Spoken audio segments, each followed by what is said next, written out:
Come, Watson, come. The game is afoot. Not a word. Into your clothes and come.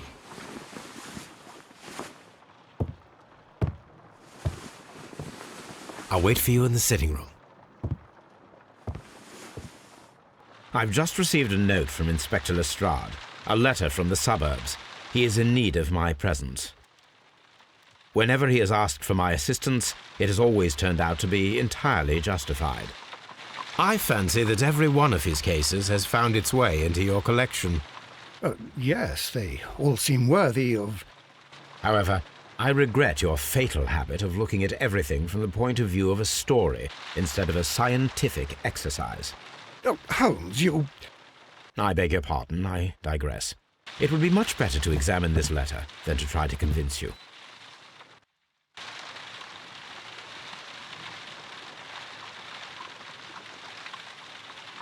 I agree with you, Toby, that Watson's shoe is preferable to Mrs. Hudson's cold cuts. The letter is on the table, Holmes. You should take a look.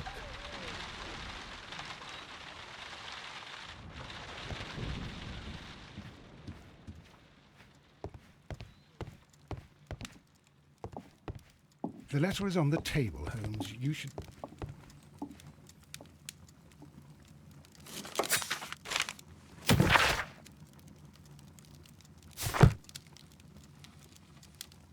The letter is on the table, Holmes. You should take a look.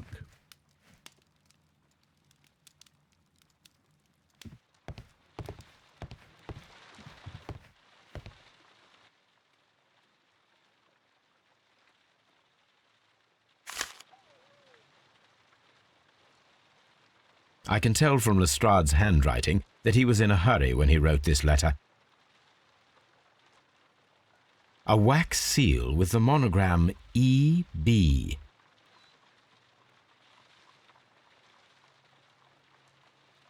The Brackenstall family coat of arms.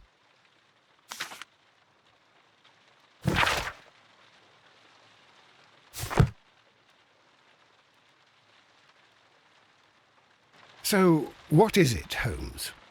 Promising, as always, it appears to be a case of murder. So you believe that Sir Eustace is dead? I should say so. Lestrade wouldn't have sent for me for less. His writing shows considerable agitation, and he is not an emotional man. These people belong to high society. The quality of the writing paper, the E.B. monogram, their coat of arms. The crime was committed before midnight. Holmes, how can you possibly tell? Well, it is all thanks to Lestrade. He wrote his letter at 3:30 in the morning. Imagine the chain of events before that. The local police had to be called in. Scotland Yard was notified. Lestrade himself had to make haste there, and finally compose the letter he sent to me. All of that makes for a fair night's work. It makes sense. Lestrade also speaks of the woman he released. That seems to indicate that she had been held somewhere during the crime. Much time has been wasted. Let us find a cab and go to Abbey Grange immediately. I live in hope of an interesting morning.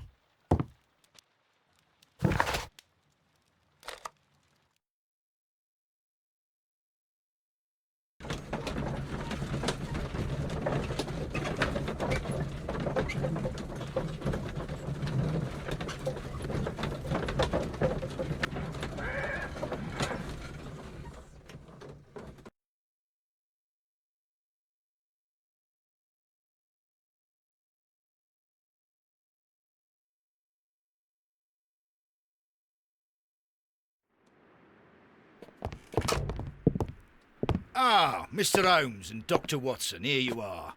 I'm very glad that you have come, but perhaps I should not have troubled you after all. And why is that? Lady Brackenstall has come to her senses, and she has given so clear an account of the affair that there is not much left for us to do. You remember that Lewisham gang of burglars? What, the three Randalls? Exactly. The father and two sons. It's their work. They stole a silver service, which is of great value. Sir Eustace Brackenstall is dead, then? Yes. His head was knocked in with his own poker. A violent act of aggression. Yes, the poor lady. She has had a most dreadful experience. She was assaulted and tied to a chair. But I think that you would best see her. and hear her account of the facts. She's in the morning room with her maid, Teresa Wright. Where is the body of the deceased? In the dining room. We haven't touched anything. All right, I'm going to examine it. Very good, Watson.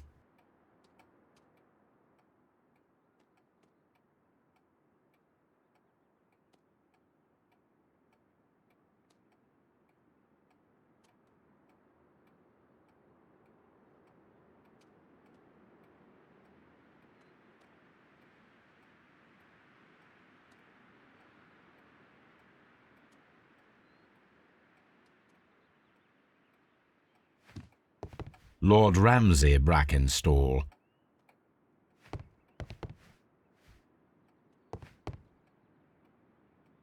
Lord Brigham Brackenstall.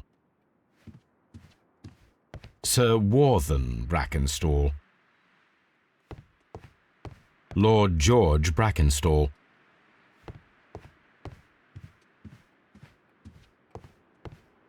Baron Lyndon Brackenstall. The Brackenstall family seems rather austere.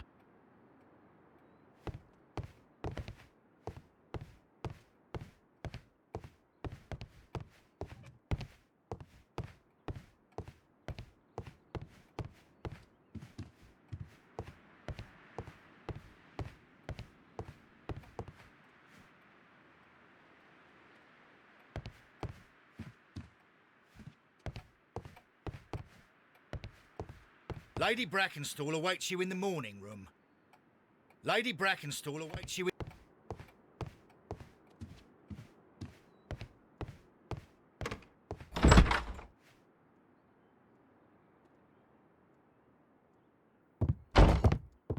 Ladies, allow me to introduce myself. My name is Sherlock Holmes. I'm assisting Inspector Lestrade in this investigation.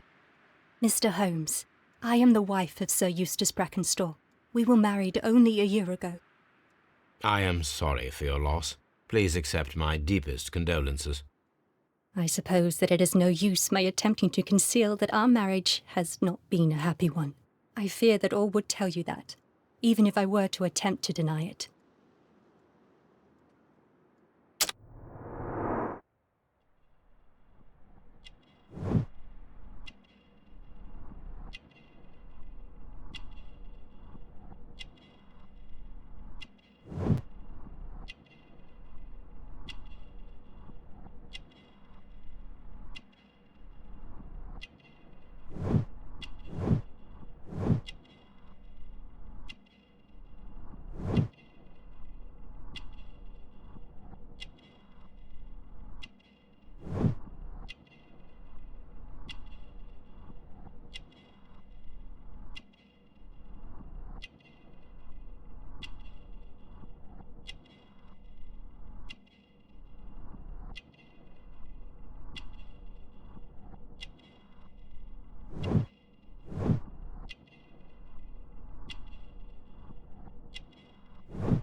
Can you describe to me the events of yesterday evening?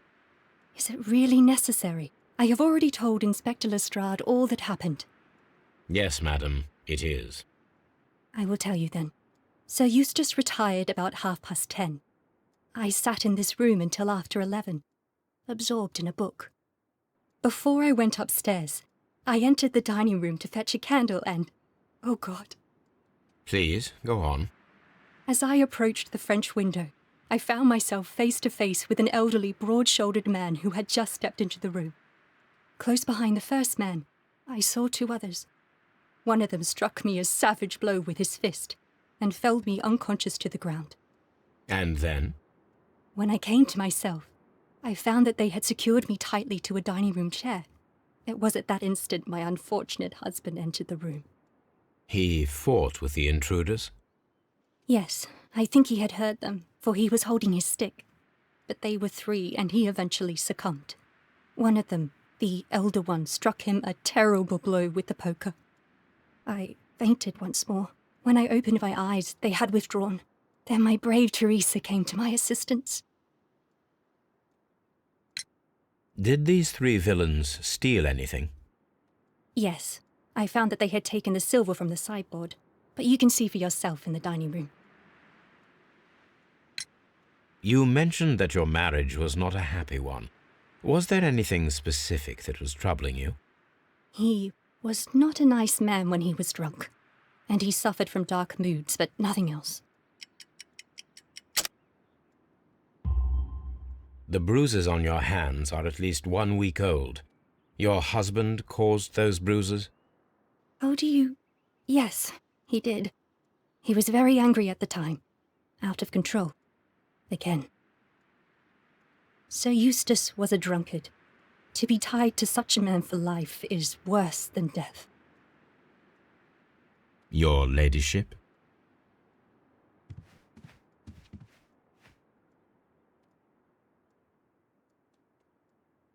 Teresa, I would like to hear your testimony. Certainly, sir.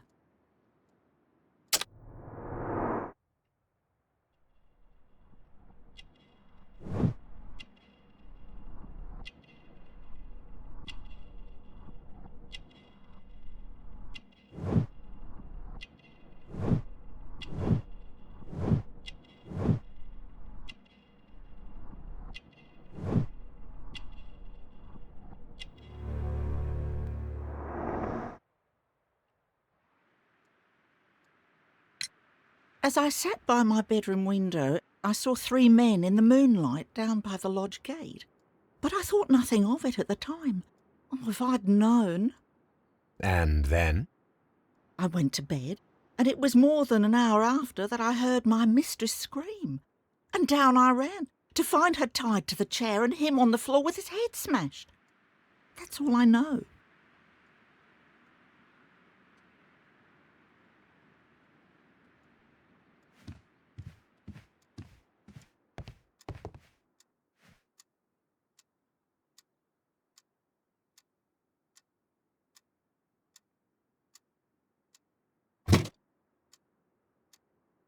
This photograph of Lady Brackenstall and her maid Teresa was taken at a port, but which one?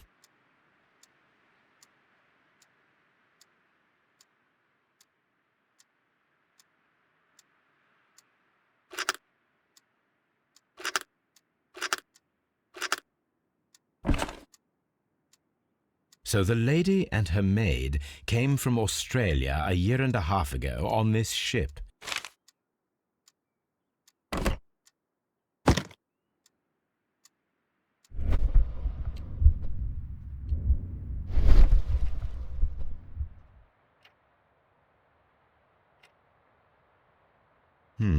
These scratches are most definitely made by the picture frame.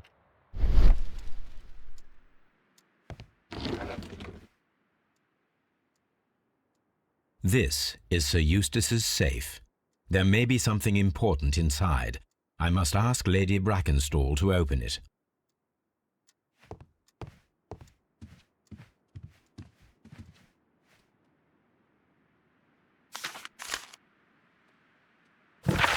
The description of the Randall gang provided by Lady Brackenstall is identical to the one in the Times article.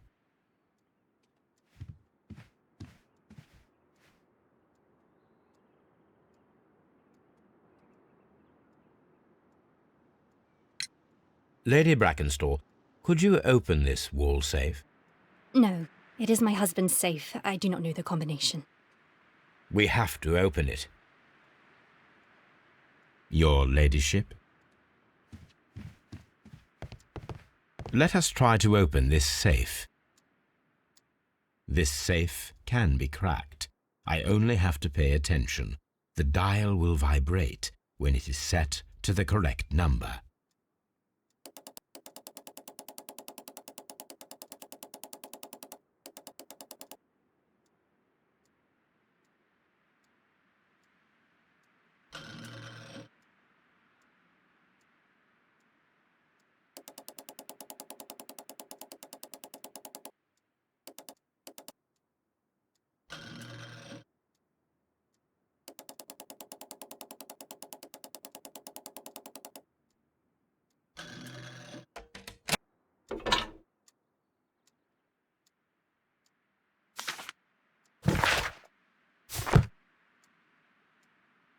Antique coins, possibly of value, but they're scattered without care. It is common practice to keep one's valuables in a safe behind a painting. It should not really pose a challenge for a criminal.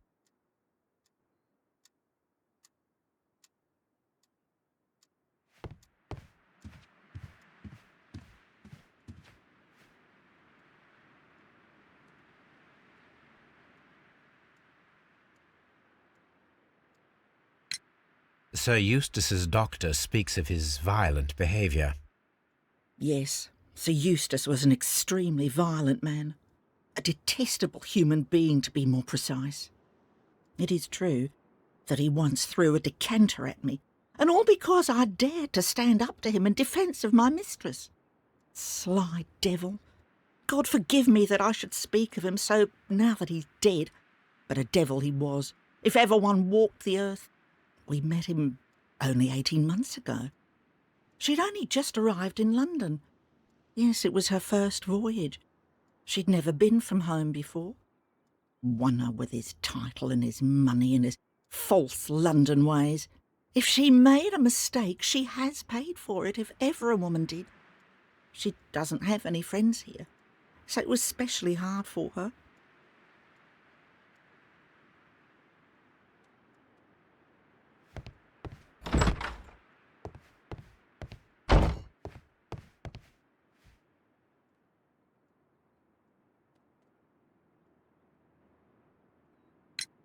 What do you know about Sir Eustace, Inspector? What was his reputation? A charming man when sober, but an absolute demon when he was drunk. In such moments he was apparently capable of anything. Why, once he splashed fuel on Lady Brackenstall's dog and set it alight. Another day he threw a decanter of wine at Miss Wright's head. The alcohol seemed to madden him. To the point that we were forced to intervene several times to avoid a scandal.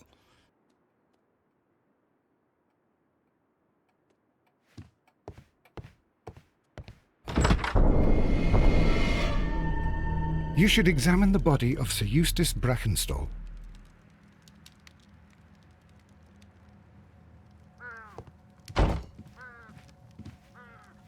So, Watson, what have you learned from examining Sir Eustace's body?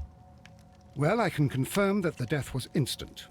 Sir Eustace was facing his attacker when he received the blow to his head. There are no other apparent injuries. That must be the murder weapon.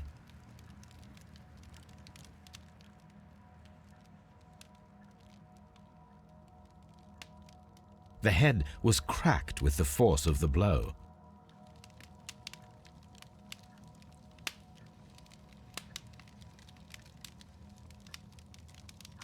It is covered in blood. Sir Eustace might have struck his head upon it while falling from the blow.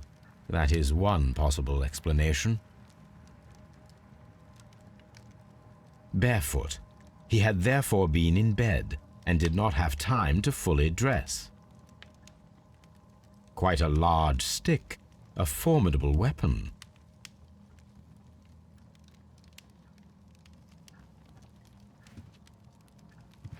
A fur trader's cabin.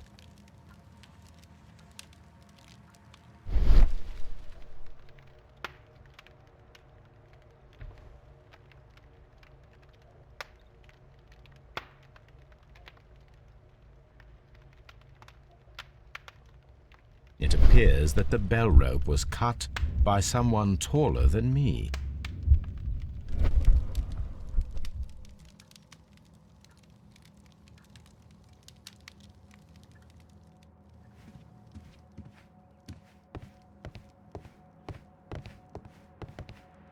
A trapper's hut. The hunting scene. Antique hunting weapons.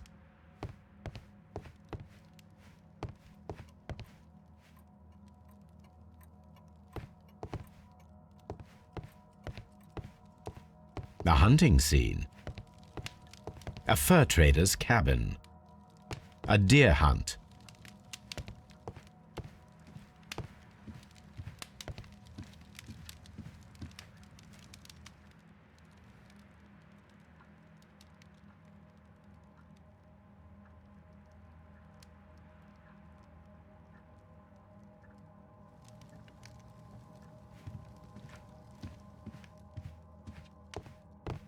This door leads to the upstairs bedrooms. Apparently the criminals did not venture there.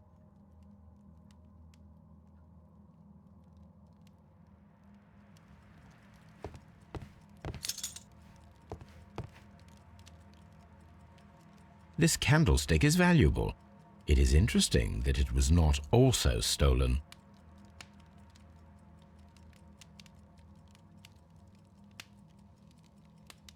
These wine bottles are expensive and mostly from France. An empty silverware box. It appears that the intruders have stolen the contents. A bottle of wine is missing here.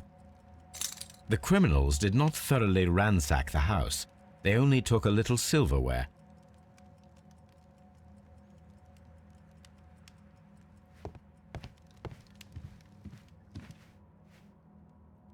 A decanter standing next to the open bottle, an inseparable pair indeed.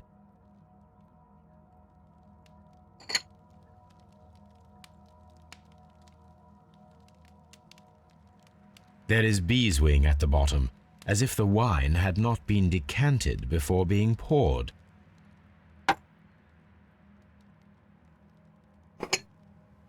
This glass has some wine traces, but no visible beeswing. This glass has some wine traces.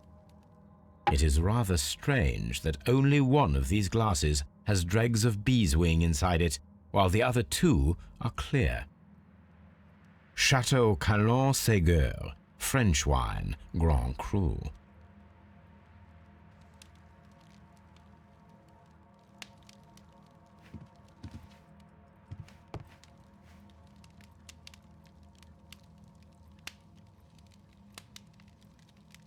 This is the chair that Lady Brackenstall was tied to.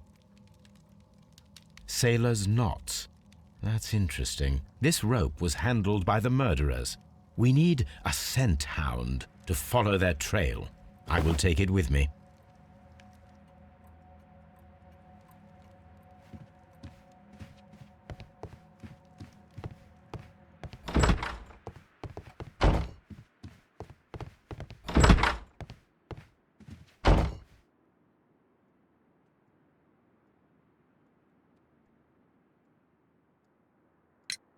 There are 3 glasses on the dining room table. I was wondering if... Oh, I forgot. When I came to myself the first time, each of them had a glass in his hand. They might have been a father and his 2 sons. They talked together in whispers, and then they left. Your ladyship?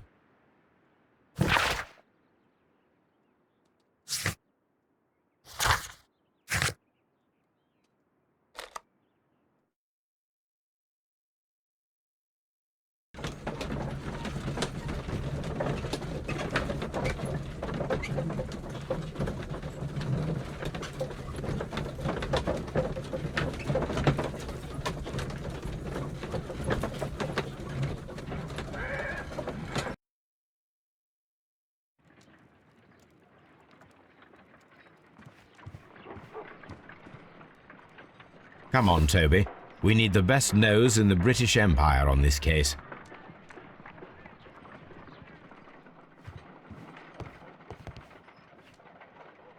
Let us see how the rope was cut. The fibers at the end of the rope are smoothly cut. Let us try to find out what tool was used to cut the rope.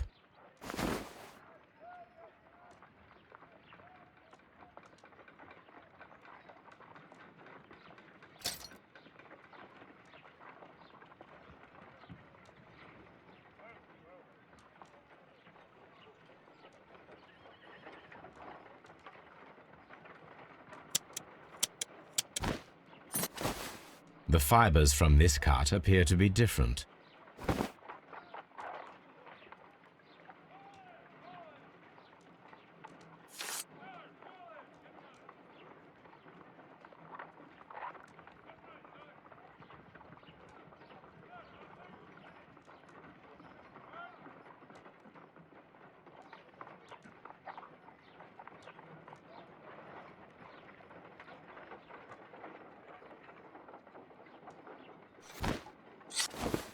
If I cut the rope with a knife, it matches the original.